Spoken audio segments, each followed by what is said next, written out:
নজর রাখবো পরবর্তী সংবাদের দিকে। জগন্নাথের স্নান যাত্রার দিনেই ভয়ঙ্কর কাণ্ড। পুরীর মন্দিরের সেবায়েতকে পিটিয়ে খুন, বাড়ির কাছে রাস্তা থেকে উদ্ধার প্রবীণ সেবায়েতের মৃতদেহ। এ বিষয়ে বিস্তারিত জানবো, টেলিফোন লাইনে যুক্ত হয়ে গেছেন আমাদের প্রতিনিধি বিপ্লব চন্দ। কি আপডেট রয়েছে এই মুহূর্তে পুরীর এই ঘটনাকে কেন্দ্র করে? দেখো, একটা জিনিস বলা যায় যে নতুন বছরের শুরু থেকেই কিন্তু আমরা বাঙালিরা বিভিন্ন ধর্মপ্রাণ অনুষ্ঠানের মধ্যে আমরা সামিল হয়ে থাকি। এরই মধ্যে আষাঢ় মাসে কিন্তু রথযাত্রা এবং রথযাত্রার আগে এই জগন্নাথ দেবের যে স্নান যাত্রা শুরু হয়, এই স্নান যাত্রা কিন্তু গোটা দেশের বিভিন্ন প্রান্তে এই জগন্নাথের স্নান যাত্রা অনুষ্ঠিত হয় এবং স্নান যাত্রাকে কেন্দ্র করে উৎসব মুখর মানুষ সবচেয়ে বেশি প্রাণবন্ত হয়। কিন্তু এই যে ভারতীয় অনুষ্ঠান, তার মধ্যে কিন্তু অন্যতম যেটা অনুষ্ঠান সেটা হলো পুরীর অনুষ্ঠান। কিন্তু এই পুরীর অনুষ্ঠানে কিন্তু এই রথযাত্রা বা জগন্নাথ দেবের স্নান যাত্রার উপলক্ষেই একটা খুন হলো এবং সেখানে এক মন্দিরের এক সেবায়েতকে খুন হতে হলো।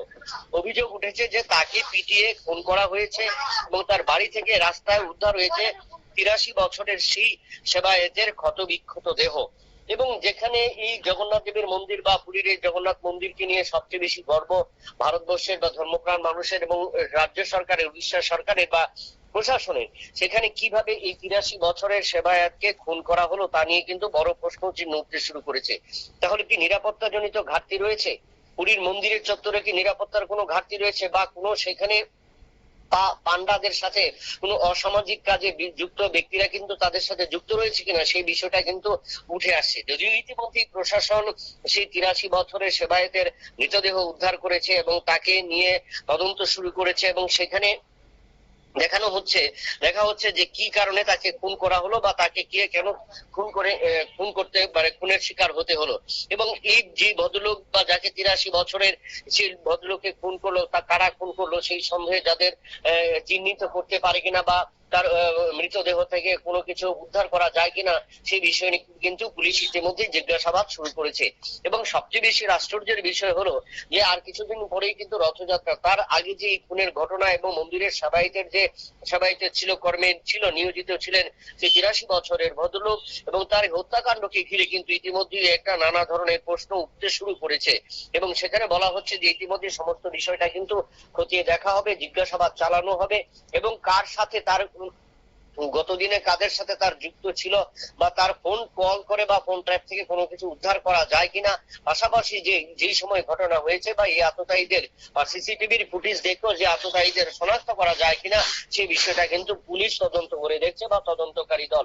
ইতিমধ্যে উড়িষ্যার মুখ্যমন্ত্রীও কিন্তু সে বিষয়ে যে জগন্নাথ দেবের স্নান যাত্রা উপলক্ষে যেখানে মানুষ সমাবেত হবে বা জমায়েত হবে লক্ষ লক্ষ মানুষ, সেখানে এই অপ্রীতিকর ঘটনা বা এই মর্মান্তিক ঘটনা কিন্তু আবারও প্রশ্ন চিহ্নের মুখে সেই পুরীর নিরাপত্তা দায়িত্ব এবং তার কারণে কিন্তু পুলিশ বা পুলিশ কমিশনারকে কিন্তু আরো দায়িত্ব দিয়েছে এবং সেই জায়গায় পুলিশ মোতায়েন করা হয়েছে বলে খবর রয়েছে। শতাব্দী, একেবারে অনেক ধন্যবাদ জানাবো।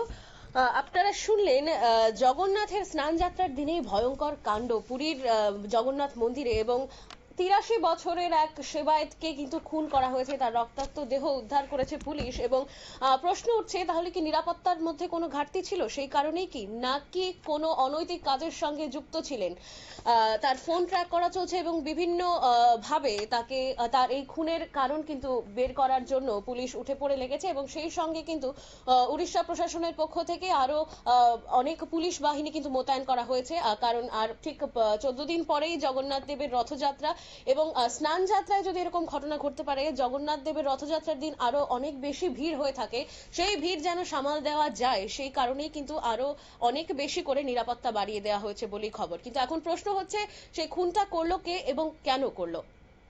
নিয়ে নেব ছোট্ট একটা বিজ্ঞাপন বিরতির সঙ্গে থাকুন।